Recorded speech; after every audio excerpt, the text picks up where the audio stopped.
My name is Maurits Acosta. I'm a student from Miami, Florida, and a rising freshman at Harvard College. Perfect. Like before we dive into your story, I have to ask, like when you got that acceptance letter, what was your first reaction?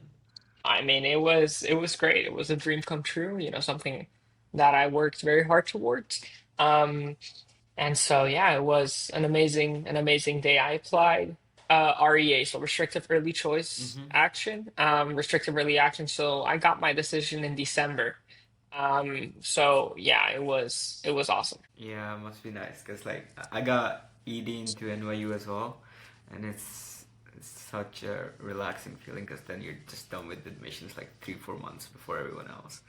Yep, Yeah. yep. All right. You said you were from Miami. Like, how does someone from what school are you in? Yeah, so I go to a public high school here. It's called Hialeah Miami Lakes Senior Mm-hmm. High School. Low income school, around 1,300 students in a suburb of Miami. Okay. And like, when did Harvard first enter your mind as a possibility? Was it like always a dream, or did it like became one Um, during high school? yeah, I guess it was always a thought. I moved to Miami in 2015. I was born in the Netherlands. Both my parents are Cuban. And so I guess, coming to the United States, I started third grade here and just focusing on my studies, and eventually when I started thinking about where can I go to college, I think Harvard was definitely always something that I thought about. I didn't know whether that would be possible, but obviously it ended up being possible. um so it was, Good yeah, for you, man. it's amazing. Thank you, I appreciate it. Yeah. All right. Let's get real about the numbers. What were your stats? I'm talking about GPA, test scores. The Yeah, works. so I here in Miami-Dade, the GPAs are a little, unusual. So we have your unweighted and your weighted GPA. The weighted GPA here is honors courses count as a 5.0, and then APs and dual enrollments count as a 6.0 if you get an Mm-hmm. A, and then regular courses are your standard 4.0. So my weighted GPA in Miami-Dade was around a 5.4. And then my unweighted was a 3.99. It was a 4.0 when I applied to Harvard, but I ended up Mm-hmm. getting 1B my like last semester, my senior year, on like a dual enrollment class I was taking online. So it got bumped down to a 3.99. When it comes to test scores, I submitted both my ACT and my SAT score. My ACT score was a 34 Mm-hmm. with a perfect 36 in the reading section, and then my SAT was a 1470. How many times did you take the SAT or the ACT? I think I took the SAT maybe three times. Mm-hmm. The ACT maybe I took twice.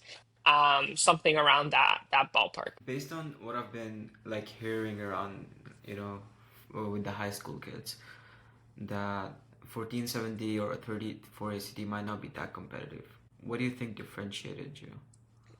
I think definitely my extracurriculars and my work in the community, Mm-hmm. is what really set my application apart.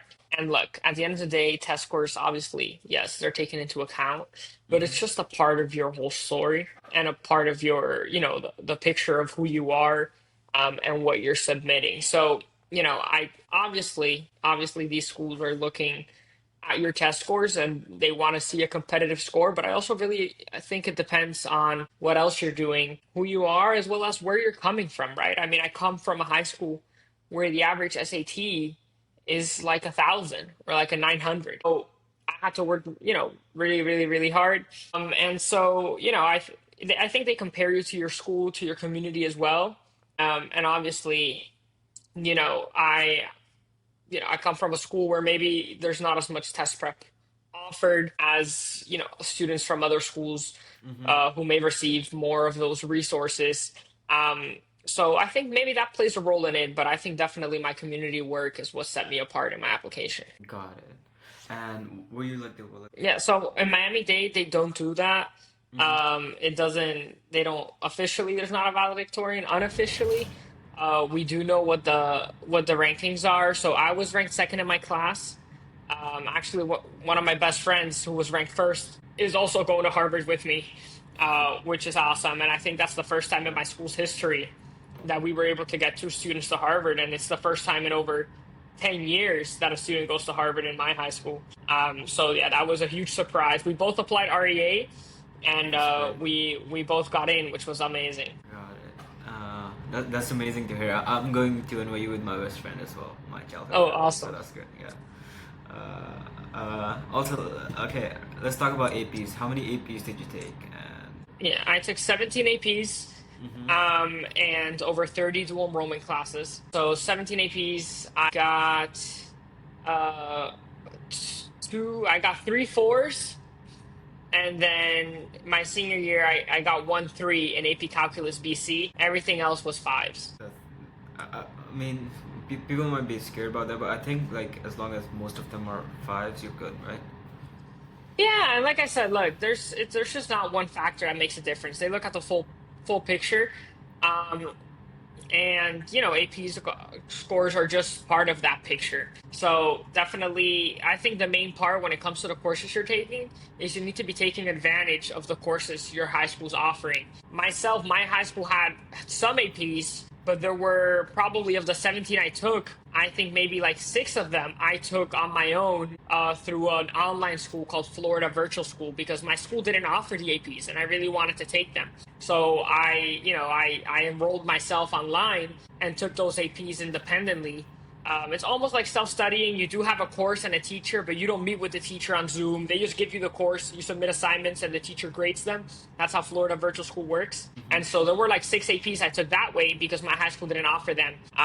And so I guess that's something else I did, which was always trying to learn, always taking courses that excited me, the most challenging courses. And in the cases where my high school didn't offer them, I would take them on my own time, or I would take dual enrollment classes through my local community college as well over the summer in the afternoons, just to keep on, making sure I'm challenging myself academically and learning as much as I can. That's great to know. Okay, so before we wrap up the academic section, like what's like a one piece of advice you would give to someone who's also looking to apply to Harvard? I'd say it's all about your high school, right? You need to maximize the courses that your high school is offering. No school, Harvard, Yale, Princeton, any top 20 school is going to expect you to have taken 10 APs if your high school only offers 7, right? That doesn't make sense. You just need to take advantage of what your high school's offering, and I think they want to see that you're maximizing the opportunities that are made available to you in your community and in your circumstances. So if your high school has 6 APs, that means take the 6 APs. If your high school has 25, obviously you can't take 25 APs, but still try to always challenge yourself and maximize to make sure that your coursework is rigorous and that you're really taking full advantage of the opportunities that are available. I think this is really helpful. All right, now let's move on to the ECs. What's the one thing you think you did outside of class that you think made Harvard admissions officers take notice? I'd say it's two main things. One is I founded a student-led civics nonprofit organization. I started it my freshman year in high school, and in 3 years, we've raised over $100,000 and reached over 4,000 students. So I definitely think that maybe made them notice. And then the other thing as well is my senior year, I was elected as student advisor to the school board of Miami-Dade County, Florida. So I was the elected representative for over 340,000 students in the third largest school district in the United States. So I'd say those two, were the main things. They were always things I was passionate about, representing my peers, getting involved in the community, and then through my organization, really trying to make an impact in Miami and in Florida. Okay, could you walk us through a couple more of your extracurriculars? Yeah, so in high school, I was student council president. I was vice president of my Model United Nations team. I was president of Key Club for 2 years, member of the National Honor Society, vice president of the Science National Honor Society, captain of my golf team. So those were more of the things I did in school. Outside of school, I was involved with my town council a lot. I worked on some political campaigns, and I put that on my application as well. I had the chance to be a senior advisor for a pretty large political campaign in Miami. I was also a campaign manager for a local town council race, which we lost by 7 votes, but I won't get into that. And so I think, that definitely probably stood out, that I was able to contribute to pretty high level multi-$100,000 campaigns that targeted over 3 million voters here in Miami-Dade County. I also did an internship with my superintendent. So I think, I was getting involved there as well. And I worked for my local mayor for almost 3 years in his office, planning a lot of his events and helping his policies. That's amazing. I feel like your activities. Like, what major are you doing in Harvard? Government, government. Government. Yeah, they're very aligned to your major. Yeah, I was gonna say that this sounds like a government major. Yeah, that's good Yep. to know, man. Now, when did you realize you need to step up your extracurricular game? I mean, look, I'm not one of those people that does things for the sake of college or just for doing them. At the end of the day, you need to do something you're passionate about.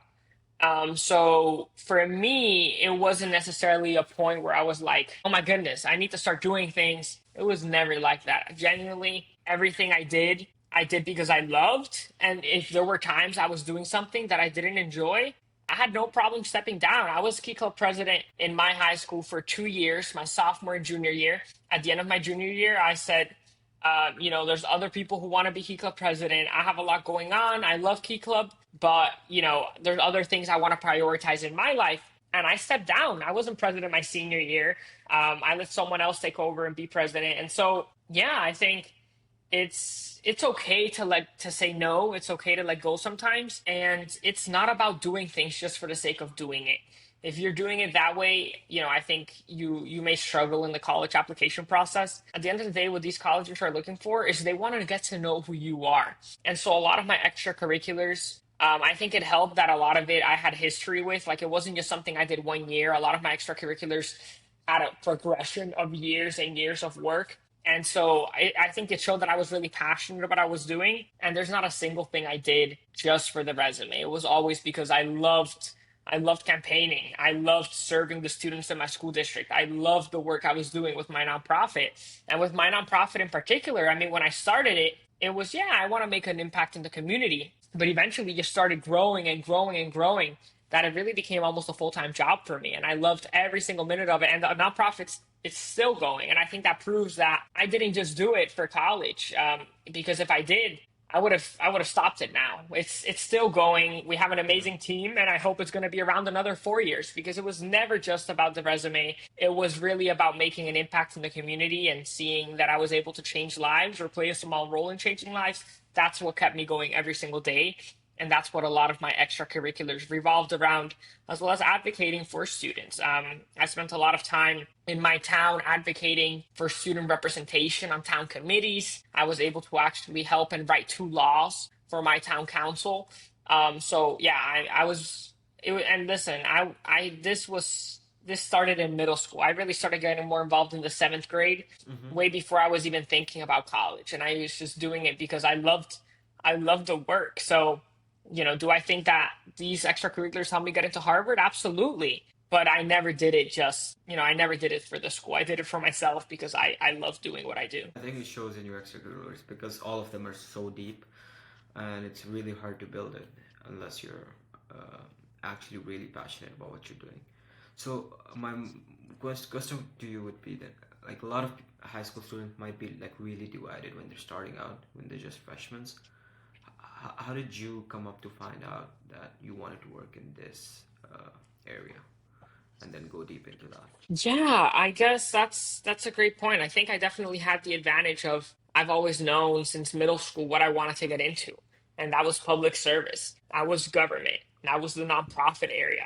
And so, I mean, for me, it was really this one legal studies class I took in seventh grade that I absolutely loved. And ever since then, I've been getting more and more and more involved in government, especially in local government. And so, that's what keeps me up at night, and that's what also gets me out of bed in the morning. It's being able to go out there and work in the community to make a difference. And so I know, I mean, some students don't know what they want to do yet, and that's totally okay. But I definitely think it helped me really, I guess, discover myself and realize what I care about. And so I tell those students, explore, see what you're interested in. But once you find something that you love, go all in. Go all in on that passion. And, I run a civic engagement nonprofit, and I tell students all the time, people think civic engagement is all about government and politics and history, but it's not. If you're a student who loves engineering or art or music or math, and you use that passion to make a difference for others and to help your community, you're civically engaged. You're being civically engaged. So, yeah, I would say definitely just find out what you're passionate about and spend your time doing extracurriculars that you actually love and that you really think are meaningful, not just extracurriculars that you think would look good on paper. And I hear that all the time. People say for I don't know how many high schools there are. If there's 30,000 high schools in the United States, there's 30,000 student council presidents. There's Yeah. 30,000 National Honor Society presidents. And some of these schools are only admitting what? 1,500, 1,600 students a year. Yeah. So, that the title itself is definitely not going to get you into a top school. I think it's really your passion, your story, and the work you're doing that is going to make all the difference. Sounds great. I think everything you said was spot on of what I believe as well. Let's shift gears real quick and let's talk about your essay. So, what was it about? What did you write your main essay about? So my main essay, it was a story about. It was about me. It was about my family. My parents are both Cuban immigrants, Mm-hmm. and it was really about democracy and my journey in what, for me, is trying to protect our democracy. And I think that's really at the core of all my extracurriculars. It's all about my role in getting people involved in government and doing what I can to safeguard the democratic principles that I think are so important to this country. And I think that you can see that through my work with my nonprofit, through my work on the school board. I'm constantly pushing civic education. I'm constantly pushing student representation. And that's really what my essay was about. It was about the fact that my parents are from a country where democracy does not exist, where students like myself can't go to a city council meeting and try to pass an ordinance and try to change things. It's impossible. People who speak up can get sent to prison. So my Yeah. essay was really just about that story. My grandma's still in Cuba. My grandpa is still in Cuba. I have an aunt in Cuba. I have a cousin in Cuba. And I guess what that bears on me, which is this responsibility that I have to be in Miami, in the United States, in a country where I have many luxuries that they don't, to be able to use my voice, and the way that I've been able to do that through politics, through civic engagement, and through my work in local government. So that's really what my main essay was about. How many essay topics did you have to go through before landing? I must have gone through maybe 6 or 7 drafts. I remember my first draft. I can't even remember what it was about, but it was about something completely different. And one day I said, I don't know if this really tells my story the way that my story, my family's story deserves telling. So I scrapped it and I started over. And I went through a couple drafts, just fine tuning it, sending it to some trusted teachers, some trusted friends, getting feedback, implementing that, and just perfecting my essay. How did you realize that this was gonna be the one? Um, I guess it's just my feeling in here. And some people told me, oh, maybe you should change this or change the topic. But I felt really good about the essay. And so I ended up submitting it because it goes back to being true to yourself. You need to tell your story. And that's what really the college application process is about. It's not about trying to beat the rubric or hitting certain points. It's about telling your story in the most authentic way possible. And your academics, your extracurriculars, and your essays, they all contribute to that story. And there's a book that I've read before applying to college. It's called Soundbite. And Mm-hmm. it really talks about how you need to make your own soundbite. Uh, and it's a great book. I definitely recommend it. And it talks about how that's what college application is about. It's about telling your story. And instead of it talks about how admissions officer, when they read your essay or they read your application, they will write like 1 or 2 sentences about you. That's your soundbite. That's the main summary they got from your whole application process. And the book talks about instead of letting the admissions officers write the soundbite for you, you need to write your own soundbite. And you do that by really painting a picture of who you are so that when someone reads your application, you already know what they're going to say about your application in 1 or 2 sentences because you crafted the narrative and you really painted yourself in the most authentic way possible, where in my case, that's what I work towards. So, crafting that soundbite, crafting a picture of myself that I thought was true to who I am, and to just be authentic the entire, college application process. There's no faking it. You can't fake it till you make it. At least not here, I don't think. So you really Yeah. just gotta paint yourself in a true way. But I guess a follow-up question would be, how do you be authentic when you're just trying to impress some of the best admissions officers? I guess that's a good question. And I guess the way I see it, and maybe for others it's different, but I'm not trying to impress anyone. The only competition I see is myself, right? So if I know that obviously Harvard was always the dream.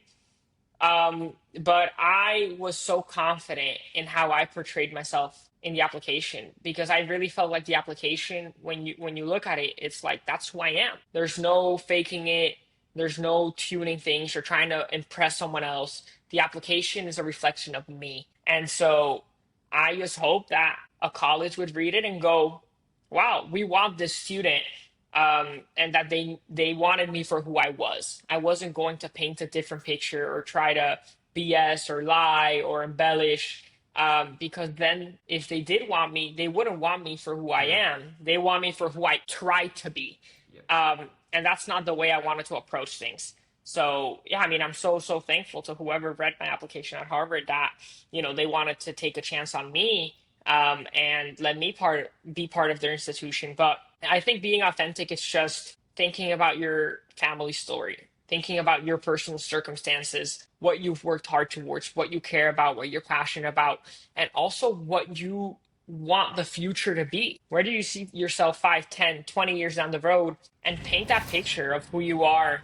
Um, and that's, I think, the best advice I can give to anyone going through the application process is to be authentically themselves, and to just put down on paper what they've done and who they are. And if a college wants you because of that, then amazing.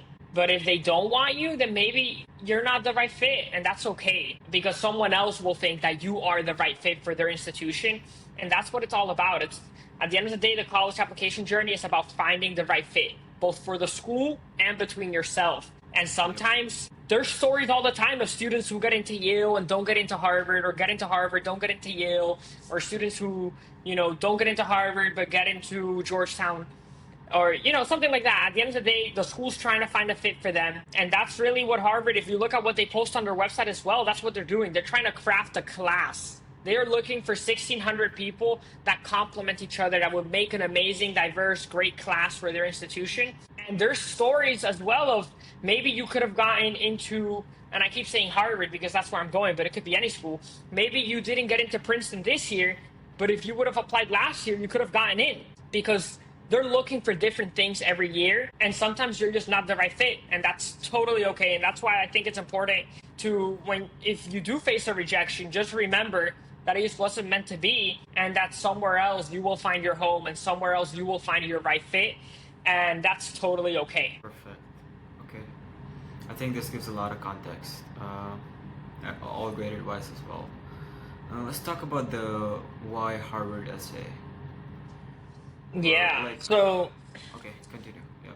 yeah. So let's see. I'm pulling up my essay. So the why Harvard essay. Um, I mean, I think it's obviously not phrased exactly like that. There's a couple. It's really like two. There's one that prompt last year was, how do you hope to use your Harvard education in the Yep. future? And then there was also a prompt that says, Harvard has long, recognized the importance of enrolling a diverse student body. How will the life experiences that shape you enable you to contribute to Harvard?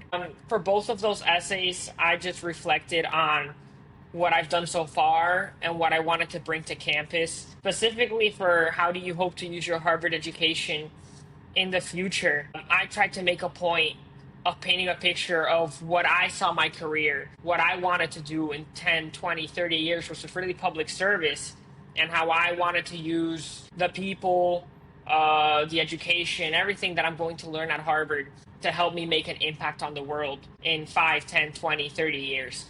So that's really how I painted it. It's important that you do a lot of research into the school. Anybody, there's some essays that people write for the Why Us essay that you could copy and paste it for another college, and it would be the same. If your essay fits like 5 different colleges, you're doing it wrong, because you really need to focus on that school. Do research. What type of professors are there? Are there any professors that maybe they draw your attention? Are there any classes that draw your attention? Any extracurriculars or unique programs to that community and to that school that are offered there? And really try to use that research and something you find super amazing about that school in those essays. Because if you make it really general and say, well, I want to go to Princeton because I feel like the community would be great and there's a lot of great professors. That may be true, but I could copy and paste that and say that about Dartmouth or say that about UCLA or say that about Johns Hopkins, and it would all be the same. So really do your research on the school and um, really tailor that essay specifically to the school you're applying to. I think that's very important. Perfect. Thanks a lot for that. I, all right, let's move on to when did you actually like start writing your essays? I try to make it a point of starting to write it the summer before senior year. Mm-hmm. And that's definitely where I started outlining a lot. And I really wanted to have a first draft finished by then. But, life happens. And I definitely did not have a first draft finished by summer before senior year. But I had an idea. And I just kept fine tuning that throughout the months following, throughout August, September, October. And even I feel like up until like a week or two before the application was due, I was still reading that essay every day and speaking to people about it and trying to really perfect it. I would ask my teachers, read this. Do you think it reflects who I am? And if they told me any part that goes, you know what, I don't think this sounds like you, I would think about it and go, you know what, maybe that's not me. Because once again, we go back to you need to paint who you are. And so if any part of my essay I felt like didn't really sound like me, or I felt like maybe I could tell my story better, I would fine tune it up until the week before applications were due 100%. But I would start outlining it. That's always my safe advice. Start at least thinking about it the summer before senior year. And don't wait to have a first draft until the week before. Already have multiple revisions and have gone through multiple drafts before you apply, because practice makes perfect.